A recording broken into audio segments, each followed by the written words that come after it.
What's up guys, thanks for checking out the video today. So today we're going to be continuing on with the GTR build. The rear of the GTR is pretty much done. And so what we're going to be moving on today is to the gas tank.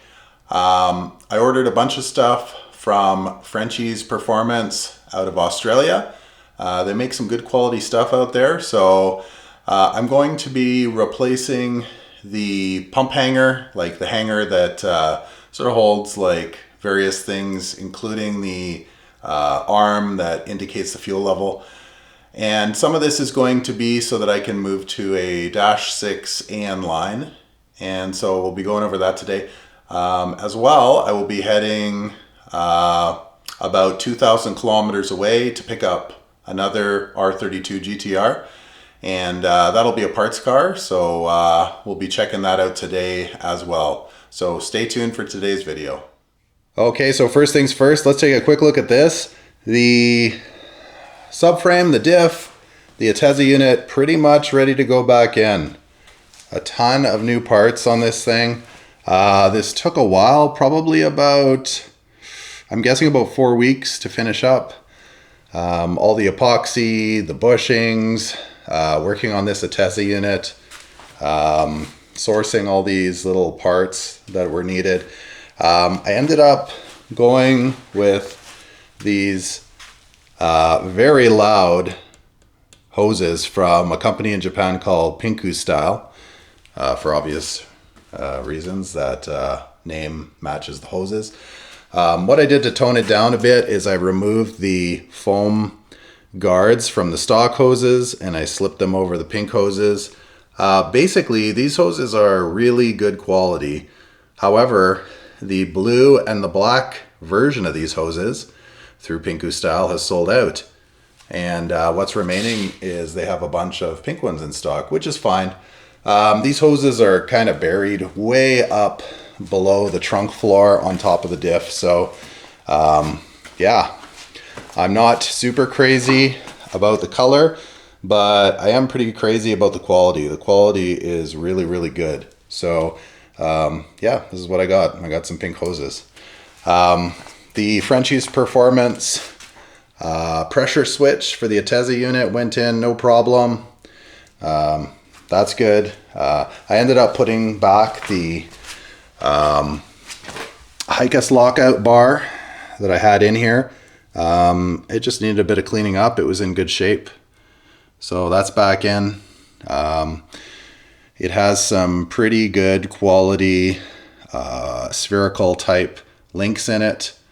And it has a bit of a bend in the arms so that you don't end up bottoming out on anything. So that went back in. The axles went back in, no issues. Getting to and tightening up these bolts on the axles while everything is on the floor is not the easiest on this side with all of the Ateza lines and stuff like that in the way, but I ended up getting to that without too much of a problem. I threw in some new end links, which are here for the sway bar. Sway bar hasn't gone back in because it's quite difficult to get it back in with all of this weight. So I'm going to wait until the subframe is back in the car before putting the sway bar back in. And yeah, so we're going to be moving on to the gas tank and starting on that. All right, it's 4 in the morning and we're going to be heading to another province in Canada to pick up a R32 GTR.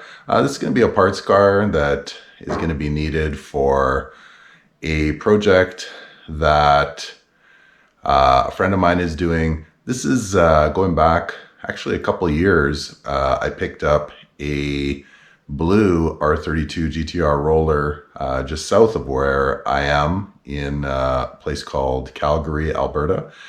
And this car was in great shape. The body had just been resprayed, but no drivetrain, no interior. So this will sort of complete that cycle and hopefully give us an opportunity to put this car together. So let's go get that parts car. Never forget you. You will always be by my side. From the day that I met you, I knew you were the greatest of all time. And now you're raving in the sky. We've got to keep your name alive. So put your lighters to the sky. You will always be by our side. I will never forget you. You will always be by my side. From the day that I met you, I knew you were the greatest of all time. And now you're raving in the sky. We got to keep your name alive. So put your lighters to the sky. You will always be by our side. Skibbity! Inspired so many MCs, he was one of the best, most cool MCs that the world has ever seen. Double timing, rhyming, shining, trust me, but there's nobody like him. Skibbity was who was smiling, energy for the people vibing. That would not matter, that would it proper. MC Skibbity, no one could do that better. That would not matter, that would it proper. MC Skibbity, I know that lyrical professor. Ever heard of go parking? That's one in a million. That's not that one in a billion. Skibbity, one of the greatest ever up on the sky with Stevie Ivan, two of the best. So the question would be to you guys, what would you pay for a full drivetrain? RB26, good transmission, good rear end, good axles, good suspension, good interior, horrific body. What would that add up to? Hit me up in the comments. I think this was a good buy. I'll let you guys know what we paid for it. It's heading back to Alberta, and it should be putting a mint roller back on the road, which is nice. I think this one might be beyond saving. Really severe rust as well. So behind the scenes, to make these videos possible, I've taken on a sponsor, and that is AFR Autoworks in Red Deer, Alberta. So if you guys want to support the channel and you want to support vendors that support this channel and help me make videos, head on over to AFR Autoworks store, check out some of their promotional items, maybe buy a hat, some gear, and whatever purchases you make will come back on me and this channel and help support me make videos. So if you do like the channel and you do like the content, make sure you support the vendors and the sponsors that support me and my channel. So head on over to AFR Autoworks store. Thanks. Okay, so we're back in the shop. I got back from Manitoba okay. The drive was long, but the new R32 GTR is back here, and we're continuing with the regular R32 GTR build. So where we're at is dealing with the gas tank. So the gas tank's been dropped out of the car. It's actually facing the same direction as the direction it would be if you were in the trunk and you had to look through the port in the trunk, and this is what you would see under the hatch, is that round access hatch to the hangar. So on the GTR you have a hangar. On a lot of cars the hangar also retains the pump, but on the GTR it does not. So you have the hangar, and then you have a secondary housing that houses the pump at the bottom of the tank. So if you're in the trunk, you unbolt the lid, and what you would see is basically you'd be looking through this hole. You'd see this right here. So you're unplugging two wiring harnesses, and you're left with two hoses there, which would correspond to these right down there. So you're at the back of the car. This is what you see. This is what's actually under the vehicle. And you'd be looking through here. Okay, so now to remove this collar, which retains the hanger, they do sell specialty tools, which is something that I got. So let's take a quick look at how to use that. Okay, so to get this top piece off, to release the hanger, Frenchies Performance in Australia makes this, which is extremely straightforward. So basically, it slips over the cap, and it gives you a provision for a breaker bar. So you take the breaker bar, put it in there, give it a turn.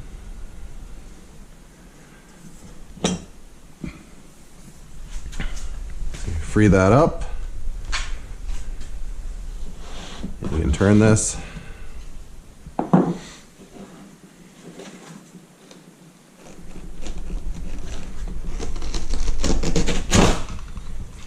And you can get the hanger out.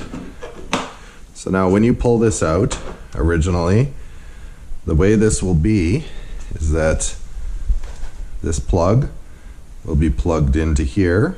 Okay, that's the power for the pump. And these two flared hoses will be up here for the feed line and return line, and they will obviously be attached to these hoses here. So you'll have to jiggle them around and undo them before you pull the pump out completely. Now this part is inside the tank. It's a bit tricky to get out, but it's not difficult to get out. So it will be sitting like this, but inside the tank. So if you're right here, looking into the trunk at this opening here, and you look down into the hole, you're going to see this sitting at the bottom of the tank in this direction. This is exactly how it would be sitting, but inside. Now it is on a pair of rails that basically are right here. Okay, and it's held in by a single clip right here. So what you do is you would reach your hand in, reach around the back, and you would feel with your finger on this clip right here. Just give it a little push. And as you're pushing it, you want to push this whole assembly this way. Okay, and it will slide out.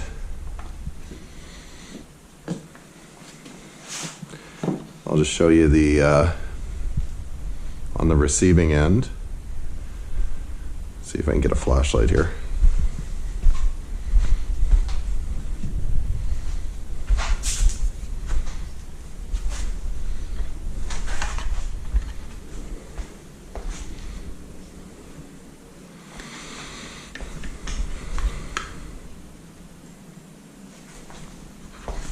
Okay, so on the inside of the tank, that is what it is sitting on.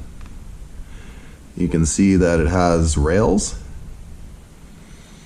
and what's happening is you're sliding the whole apparatus that way. That way. Okay, so this guy would be sliding this way after you push on that little clip right there. Okay, and the whole thing can come out the top. So once it comes out the top, you can then do a bunch of stuff. You can deal with the pump, which is in there, with the sock. You deal with the wiring. You can deal with the wiring, which is right there. And what I've chosen to do is replace most of it with these Frenchies Performance parts. Okay, so it goes to a -6, so that's what I'm going to be using. I'm also going to deal with the wiring with new connectors, which are modern connectors. Mine are pretty beat up, and so I'll be replacing these ones on top with some modern connectors, which in the Frenchies Performance parts kit, it comes with new connectors, which is super handy. And I'll be going step by step through that to install a new pump hanger, and we'll go over that as well.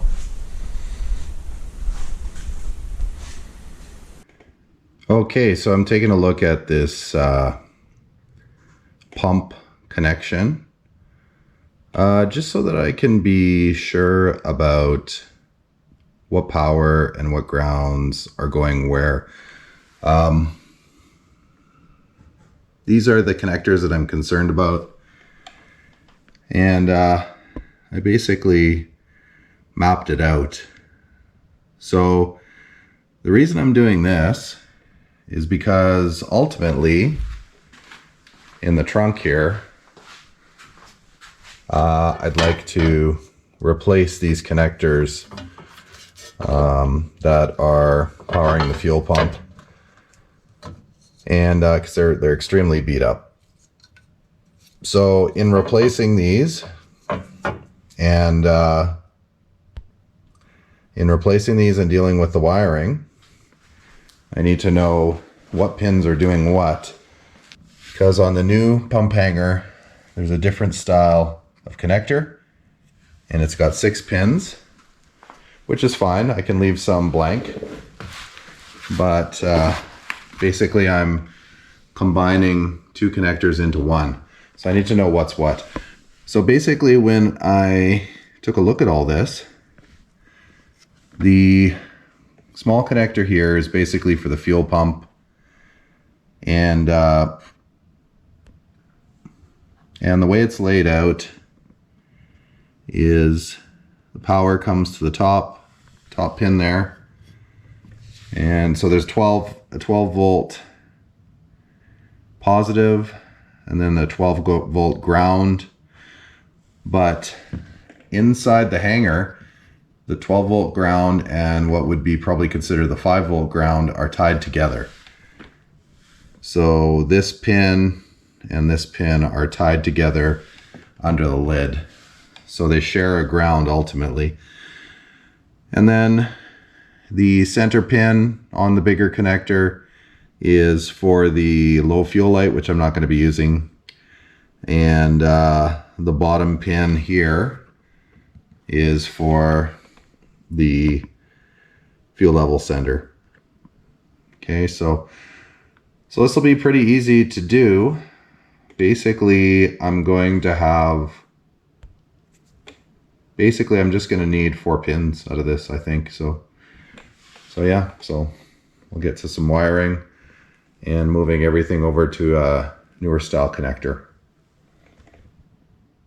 All right, so I finished up the wiring on the fuel pump hanger, and so this is what we have. Okay, so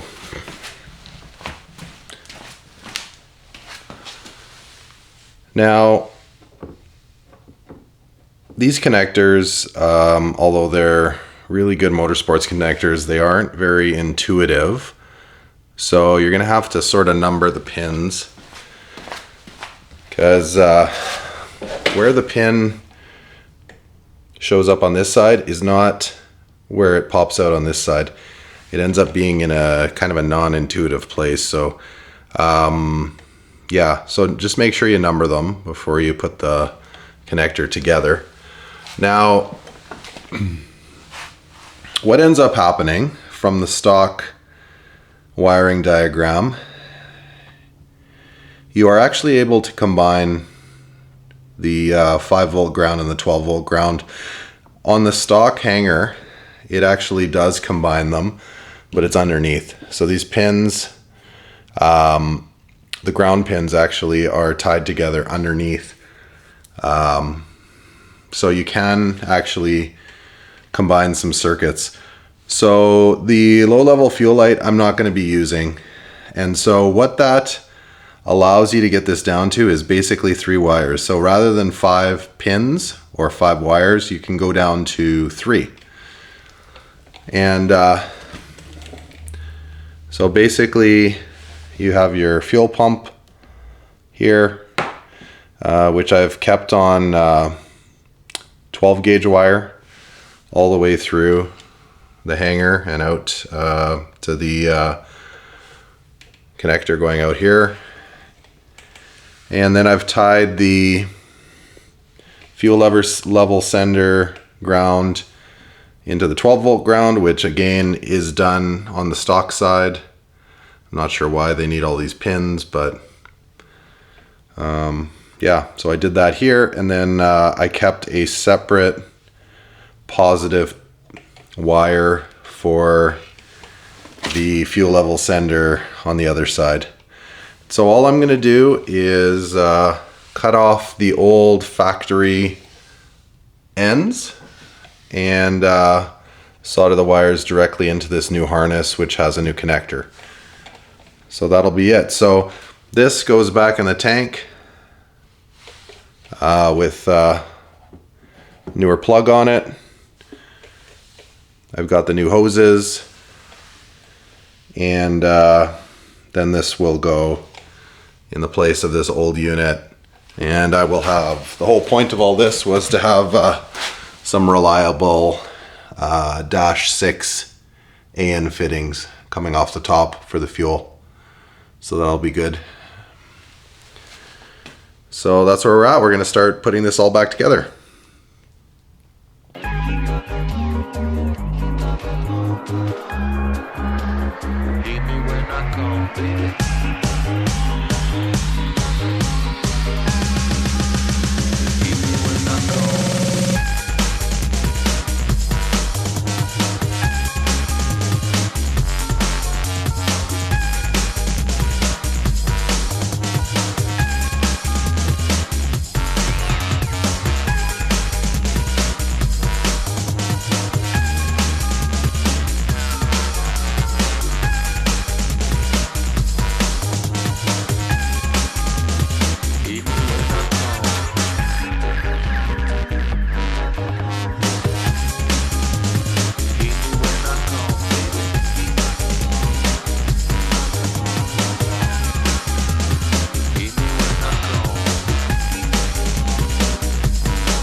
Alright guys, so this is where we're at.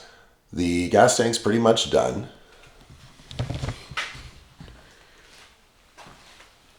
Okay, so we have all the wiring done. We've gone to dash 6 AN. Tank's been cleaned out. Hellcat pumps been strapped down properly. New hoses going from the pump to the hanger. And all the wiring's been figured out. So now we're going to put the tank aside and we're going to move on to getting on this body. That's taking care of some of the rust and starting to pull these quarters off. The interior has to come out. This portion's probably a lot of work, maybe not super interesting, but I'm going to film a little bit of it to give you guys an idea of how I would proceed on taking this car apart and dealing with rust and putting new quarters on, trim, windows, all that stuff. So yeah, I hope you enjoy the videos thus far. I am popping in and out here and there with some Evo videos as well. So stay tuned to the channel. And definitely, if you have time, check me out on Instagram at Wrench Rampage as well. All right, so stay tuned and have a good night. Hit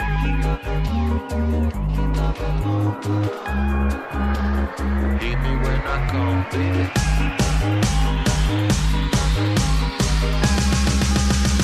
Hit me when I come.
Hit me when I come.